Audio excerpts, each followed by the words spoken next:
There is something remarkable happening inside your brain right now. Every thought you have, every emotion you feel, every relationship you navigate is physically reshaping the structure of your mind. This is neuroplasticity, the brain's extraordinary ability to reorganize itself by forming new neural connections throughout life. For decades, scientists believed the brain was essentially fixed after childhood. That belief has been completely overturned. The brain remains malleable, responsive, and capable of profound change at any age. But here is where it gets deeply personal. The patterns most deeply etched into your neural architecture are not random. They were written by your earliest relationships, specifically by the way you were held, soothed, seen, and responded to as an infant. Those early experiences did not just shape your personality.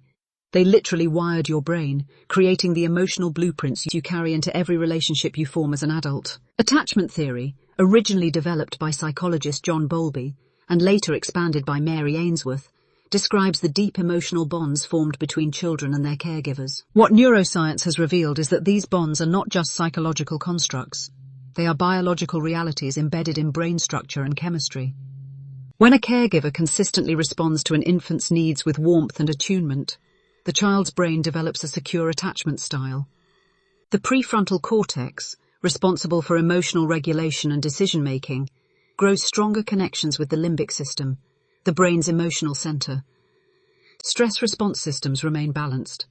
The child learns at a neurological level that the world is safe and that relationships are a source of comfort. However, when caregiving is inconsistent, neglectful, or frightening, the brain adapts differently. Elevated cortisol levels, the primary stress hormone, flood developing neural circuits. The amygdala, the brain's alarm system, becomes hyperactive.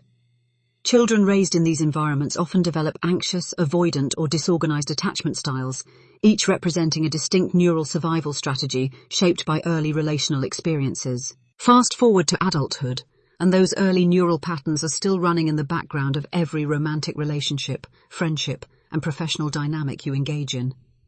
Someone with an anxious attachment style may find their nervous system flooding with panic at the slightest sign of distance from a partner. Someone with an avoidant attachment style may feel genuine physiological discomfort when emotional intimacy becomes too close. These are not character flaws or choices.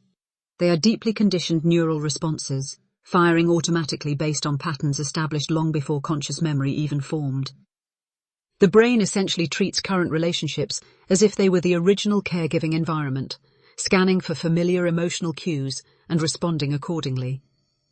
This is why certain relationship dynamics feel so compulsively familiar, even when they are harmful. The brain is not seeking happiness, it is seeking what it knows. Here is where neuroplasticity becomes genuinely transformative. Because the brain is never truly finished, those early attachment patterns, no matter how deeply ingrained, are not permanent sentences.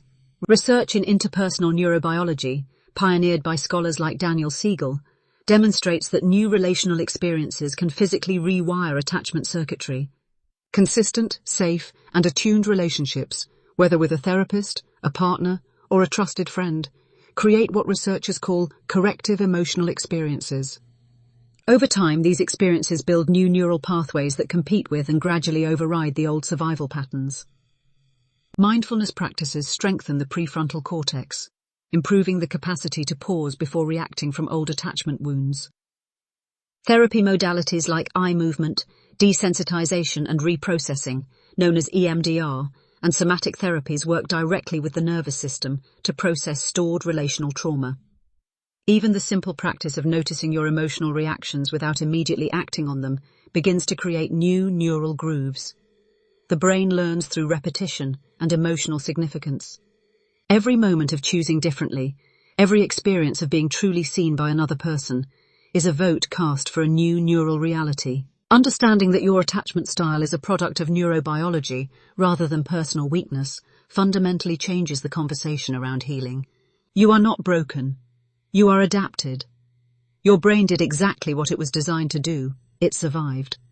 And because neuroplasticity ensures the brain remains open to change, healing is not just possible, it is biological. The science is clear.